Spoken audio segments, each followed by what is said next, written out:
Good morning, everyone, and welcome to another edition of Merrill's Monday Morning Market Madness. This market is absolutely insane right now. It is on fire. I've never seen anything even close to like what we are experiencing right now. Over the weekend, almost every home I showed to buyers had parties that were already there showing it when we got there. Then we showed it. By the time we were done, other people were there waiting to show it. I mean, just multiple parties looking at every single house. I saw one house over the weekend that had 20 offers on it. A lot of houses were getting 5, 6, 7 offers. Just this morning, we saw a house that only had one picture and just got listed yesterday, already multiple offers. And so, yeah, it's very interesting, very exciting, very, very difficult if you're a buyer right now looking for a home. But very exciting if you're a seller because there is some major frenziness going on right now. So quick update on the numbers. Right now we have 10,464 active listings. That is the lowest we have ever been at.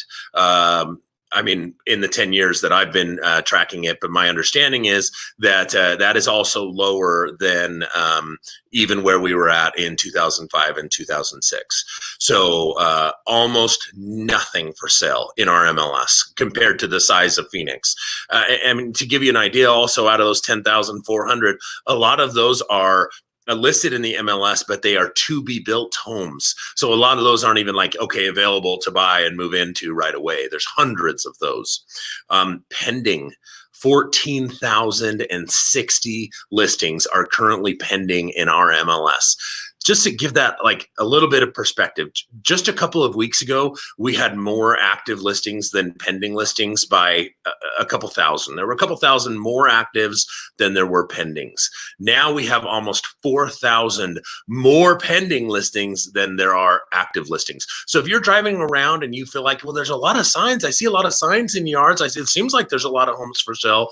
Remember that 2 out of 3 of them are already under contract. And some of them are rentals as well, which I'm not looking at the rental numbers when I look at these month supply of inventory numbers. In the last 30 days, we've seen 7,383 homes close. So our current month supply of inventory is a 1.42. Last Monday, it was a 1.59. So to drop that fast in just 1 week is a significant drop, and it is going to continue to drop significantly. I predict that by July, we will be into a below 1 month supply of inventory. One of the big reasons I'm predicting that is because we have so many listings pending, 14,060 listings pending. The number of homes that have closed in the last 30 days sitting at 7,300, that number is going to skyrocket. With 14,000 listings pending, I'm expecting in the month of June, we're going to see probably somewhere in the neighborhood of 9,000 to 10,000 homes close.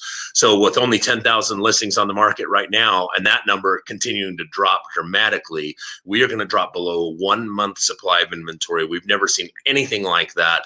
It is just ridiculous. It's really, really remarkable, interesting, fascinating, scary, a lot of things all at once.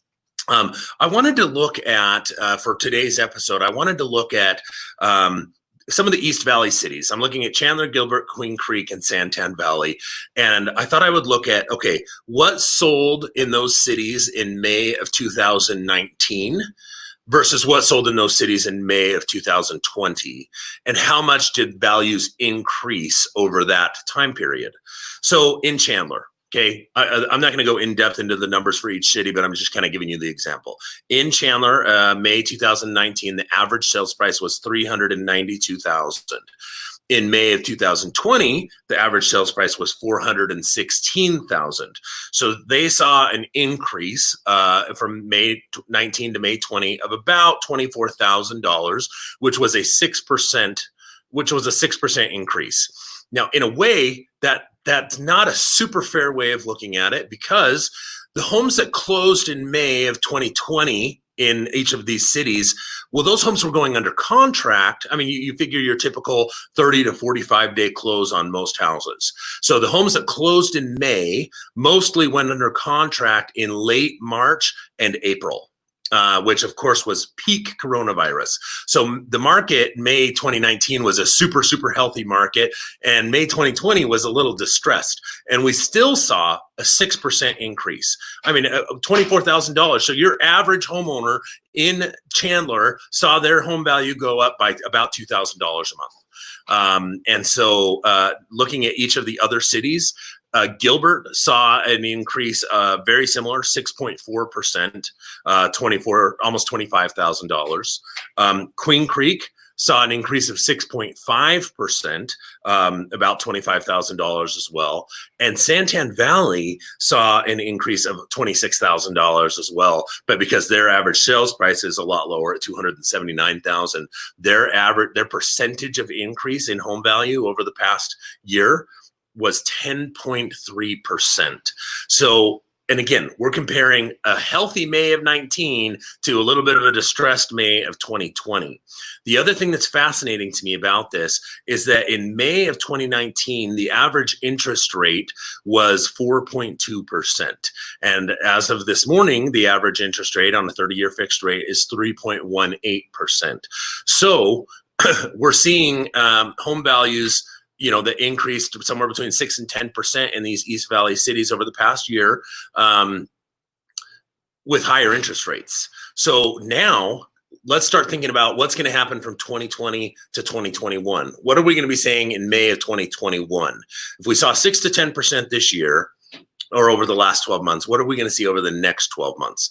Well, we've got a couple things happening. Number one, interest rates are much lower right now than they were in 2019. Number two, there is way less inventory, significantly fewer homes available for sale. So I predict that we are going to see by far an even greater increase in the average home values, in all of Phoenix, but in this episode, of course, we're looking at the East Valley. So we are going to see even greater than 6 to 10%. I will not be even remotely surprised if we see home values increase somewhere in the 10 to 15% range over the, when we go to May of 2021 and we look back, we're going to see 10 to 15% increase in home values. Barring, of course, no one has a crystal ball. No one, World War III or some other dramatic political thing could happen and change all of that. But if the trend continues, if what we're seeing right now continues, we're going to see a significant increase in home values over the next year. So if you own your home and you don't need to move, it's going to keep going up. So that's really exciting. If you're a buyer and you're thinking about waiting, and it actually hurts me because I talk to so many buyers who are like, with COVID and the economy and unemployment, I'm just a little uneasy about the market. And so I think we're going to wait. And, I don't like to be a pressure salesperson. I don't ever want to talk somebody into anything, but I'm telling you, the numbers are not even there's no way we're going to see home values drop over the next year again, barring World War III or something like that. So it is costing you $2,000 a month on average to wait in terms of how much home values are going up. And then if interest rates are higher in 2021, not only did the values go up, but your payment went way up too. So if you're on the fence about getting in the market, I am begging you, you need to buy as soon as possible because we are seeing a frenzy and we're going to continue to see home values increase dramatically. And I'll address it probably more. This episode's getting too long, but I'll address it more in the future. But, this really is not a bubble. This is nothing like 2006. Everyone that is buying is using good, strong 30-year fixed financing, paying cash a lot of the time, putting a lot of money down. We are not seeing any irresponsible lending. You can't even get an irresponsible loan right now. There's no stated, there's no docs, there's no, I just made up what I just told you what I made. There's no subprime lending whatsoever. You have to have solid income and solid proof of that income and solid assets to be able to buy a house right now. And we are seeing tons of those buyers buying.